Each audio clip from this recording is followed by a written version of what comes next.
This is your News Source Evening Bulletin for today, Tuesday, the 29th day of December in the year 2020. I'm Gordon Mosley. Here's what we're tracking tonight. The Speaker of the National Assembly, Mansour Nadir, and 3 other members of his family have tested positive for coronavirus. Mr. Nadir made the confirmation this afternoon in an interview with News Source. Well, I felt feverish, loss of taste in the mouth, and headache from the night. So out of abundance of caution, I decided to conduct the session virtually yesterday, right? And it didn't improve much today. So we arranged to get a testing done for the entire family. And actually 4 out of 5 persons are positive. Oh dear. But the bottom line is people that if they're feeling symptoms, they got to get tested. That's the only way you can know and stay away from other people and so forth.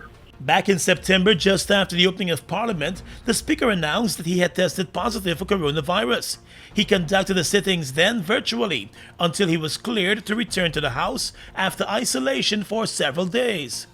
Mr. Nadir explained today that on Sunday, he woke up to a headache, a mild fever, and the loss of taste. He said out of an abundance of caution, he decided to stay away from the National Assembly on Monday, and he conducted the sitting virtually. He was last in the National Assembly chamber last Wednesday. The Speaker said 5 members of his family were tested after his symptoms remained the same on Monday, and the results came back positive today for 4 of them.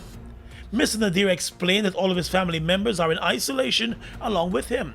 He suspects that the virus might have been brought into his home by a recent visitor. Questioned about the reinfection possibility just 3 months after he had first revealed that he had tested positive, Mr. Nadir said he is now wondering whether that first result was a false positive. The first time was in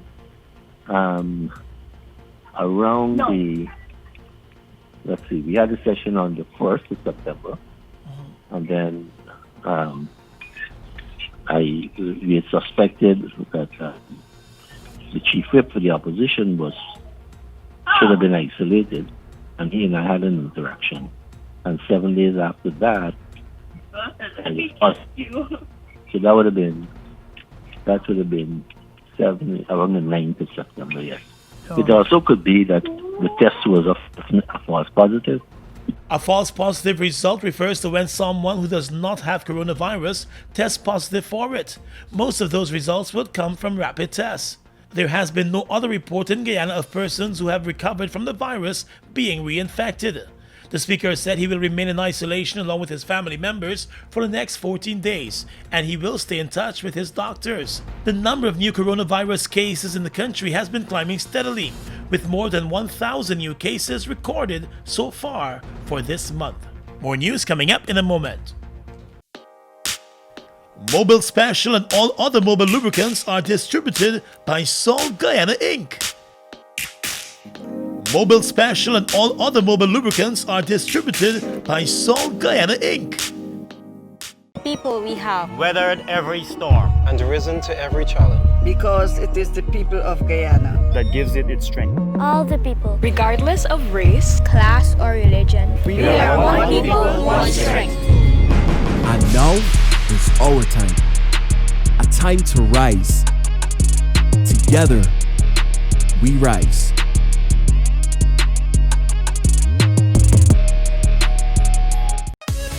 Elite Fragrances and Tradings is your destination for the most luxurious deodorant, perfume, cologne, body spray, sunglasses, wallet, belt, spa, men hair products, and much more. Elite Fragrances and Trading, 123 Regent Road border between Ornock Street and Shiv Chandapal Drive. You can contact us on 619-5151 or 227-1255. The perfect fragrance is the ultimate accessory. I wanna be a super 95 million. Super 95 Millionaire this Christmas when you purchase $3,000 or more. Super 95 fuel from Guyana service stations. Enter to win one of two first prizes of $1 million plus weekly cash prizes up to $500,000. That's not all. Each week until January 15, 2021, you can also have a chance to win smart TVs, tablets, shopping vouchers, and so much more. So hurry down to the nearest Guyana service station and spend $3,000 or more on Super 95 fuel, and you can be a Super 95 millionaire. See press for more details. Mom, what are you doing with GPL on your list? Child, you forgot I have to pay GPL? You got time with GPL? I have to keep these lights on. The customers who think in that manner and refuse to honor their obligation to GPL are obviously not playing their part in ensuring quality service delivery. So, I will continue to pay my GPL bill on time, every time. I recognize the value of your point, Mom. You were right.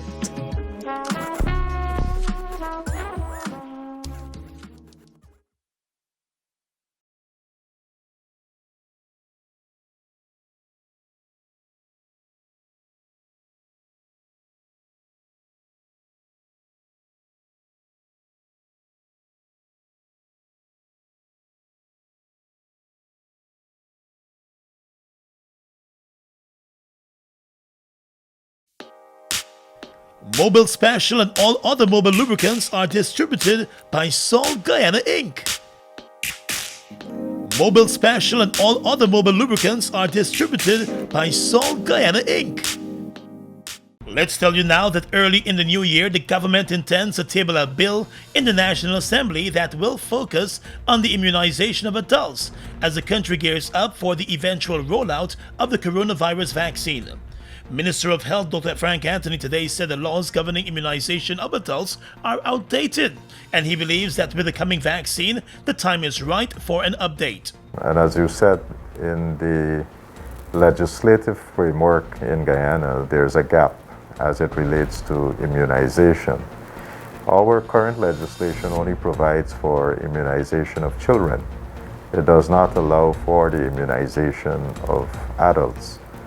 Now, there are two things we can do. One, we can either amend the existing legislation that deals with immunization of children, or we can draft a new piece of legislation that speaks to immunization of adults. We opted to do the latter, which means that we've drafted a special piece of legislation that deals with immunization of adults. And that's what I spoke about. Early in the new year, we want to bring that bill to Parliament. The government of Guyana, through the United Nations-supported COVAX agreement, will procure vaccines to at first cover at least 20% of the population.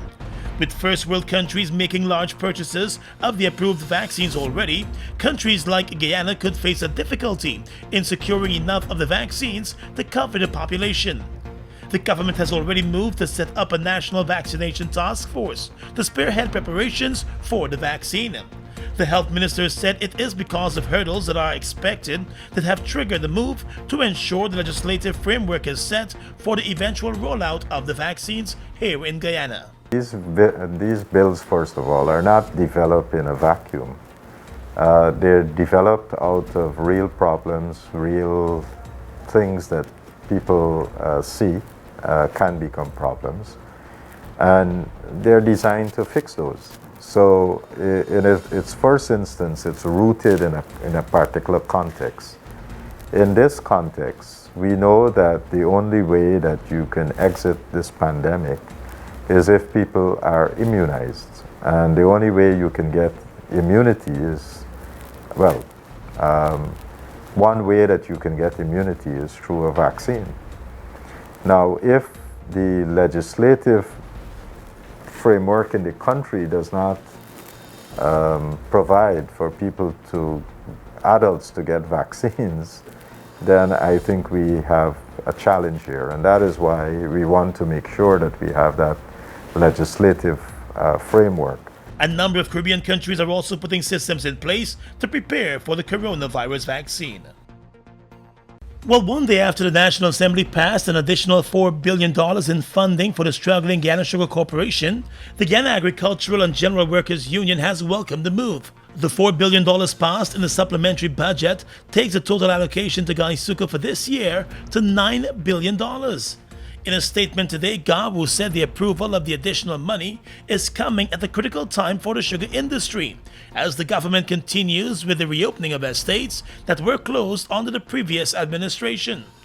According to GAWU, while it is heartened by the latest support, the union wants the approved money to be properly and prudently utilized by the Sugar Corporation. GAWU said there is a great deal of work to be done to address the decline of the industry and begin to chart the path back to sustainability. The union is also calling for there to be some level of investment in the industry's workforce. GAWU said the workers at all levels have a significant contribution to make and could play a sterling role in the reversal of the industry's decline. The union also announced that it remains in talks with Guyana regarding the outstanding 2019 negotiations for increased wages and salaries. GAWU said it is willing to find a settlement and is prepared to listen to any reasonable proposal from Guyana. The Minister of Agriculture recently revealed in the National Assembly that the government will continue with its efforts to reform the sugar industry, although the cost for production is almost 2 times the price the company is earning for its sugar. The sugar industry in Guyana started its decline almost 2 decades ago, when the European Union discontinued its preferential price for sugar from the Caribbean. Earlier today, the Vice President-elect of the United States, Kamala Harris, was given her first dose of the coronavirus vaccine. Administering that vaccine was Guyanese-born nursing manager at the United Medical Center in Washington, Nurse Patricia Cummings. Earlier tonight, I spoke with Nurse Cummings about that moment today, her work as a frontline worker, and advice for Guyanese during the ongoing coronavirus pandemic. Here is part of that conversation. Well, Gordon, I must tell you, it's truly an amazing feeling. I feel blessed. I'm grateful. Like I told my family, of all the millions of female nurses that could have been chosen, I was chosen, and I am so grateful. I don't take that for granted. And it's especially meaningful to me because VP-elect Harris is a woman of color. She also has things in common like me, such as the fact that both of her parents are, her mom has passed on, but they were both immigrants to the United States as well. She's a very powerful Black woman, and I admire her leadership and her quality. Did you have any iffy feeling about it when you got that call that, listen, you're going to be the one to administer this vaccine to the Vice President-elect? Do you have any second thoughts about it? Absolutely none. I had never thought that in a million years I would have had this opportunity, but once I received the call, I jumped on it. I was admittedly nervous, but never once second guessed it. Across the region is coming up next. Mobil Delvac and all other mobile lubricants are distributed by Salt Guyana Inc. Mobil Delvac and all other mobile lubricants are distributed by Salt Guyana Inc.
Due to the impacts of the global pandemic, COVID-19 across our nation, essential organizations like us have chosen to adopt innovative approaches to meet the emerging needs of our customers while protecting our employees.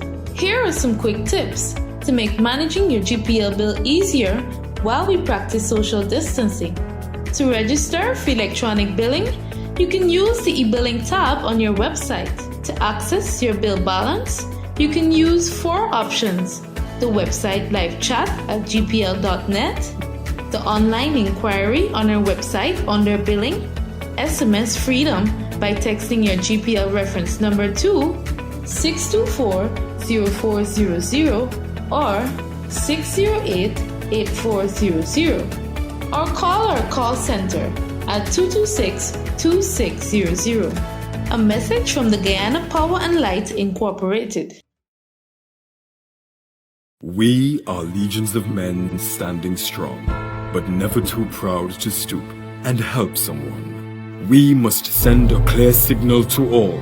Do right, walk in upright ways, knowing that's what being a man is all about. And ever aware that things will only get worse when good men do nothing. Stand strong. Be the one to live right. Been through it all. But as a people we have Weathered every storm. And risen to every challenge. Because it is the people of Guyana that gives it its strength. all the people, Regardless of race, class, or religion. We are one people, one strength. And now is our time. A time to rise. Together, we rise.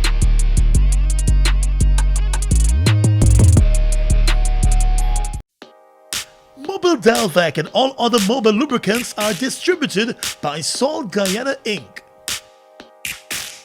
Mobile Delvac and all other mobile lubricants are distributed by Salt Guyana Inc. Across the region right now, Cuba announced yesterday that it will allow fewer flights from the US and several other countries from the 1st of January due to a surge in coronavirus cases since opening its airports back in November. Cubans living abroad and returning to visit or returning from shopping trips have spread the virus to family members and beyond by breaking quarantine, the government said. Mexico, Panama, the Bahamas, Haiti, and the Dominican Republic are also on the list. The government did not say how many flights per day would be allowed. The health ministry reported 3,782 COVID-19 cases from the 1st of November to the 23rd of December, of which it says 71.5% were visitors or their direct contacts. Turning now to the environment, the United Nations Environmental Program has warned that the Caribbean, among other places, could lose its coral reefs by the end of the century, unless there are drastic reductions in greenhouse gas emissions. In a report, the UN said in the face of inaction, coral reefs will soon disappear. UNEP said coral reefs are incredibly important and sustain a wide variety of marine life. They also protect coastlines from erosions from waves and storms, sink carbon and nitrogen, and help recycle nutrients. The phenomenon is called coral bleaching, and although bleached corals are still alive, they can recover their algae if conditions improve. The report's lead author, Ruben Van Hoedonk, a coral researcher with America's National Oceanic and Atmospheric Administration, said the sad part is that the projections are even more dire than before. And finally tonight, international news. A magnitude 6.4 earthquake has struck central Croatia, with reports of many injuries and at least 7 deaths. A 12-year-old girl was killed in Petrinja, the Prime Minister said as he visited the town. 5 persons died in the nearby town of Guyana, his deputy said. A 7th victim was found in the rubble of a church. The mayor of the town where the young girl was found said around half the town had been destroyed and persons were being pulled from the rubble. The earthquake could be felt in the Croatian capital, in neighboring Bosnia and Serbia, and as far away as Italy. 1 woman was pulled alive from the rubble of the town of Petrina, according to the Croatian media. The mayor was speaking to reporters earlier today when Petrina, home to 20,000 people, was hit by another weaker tremor. And that's your News Source Evening Bulletin for tonight. I'm Gordon Mosley, reporting.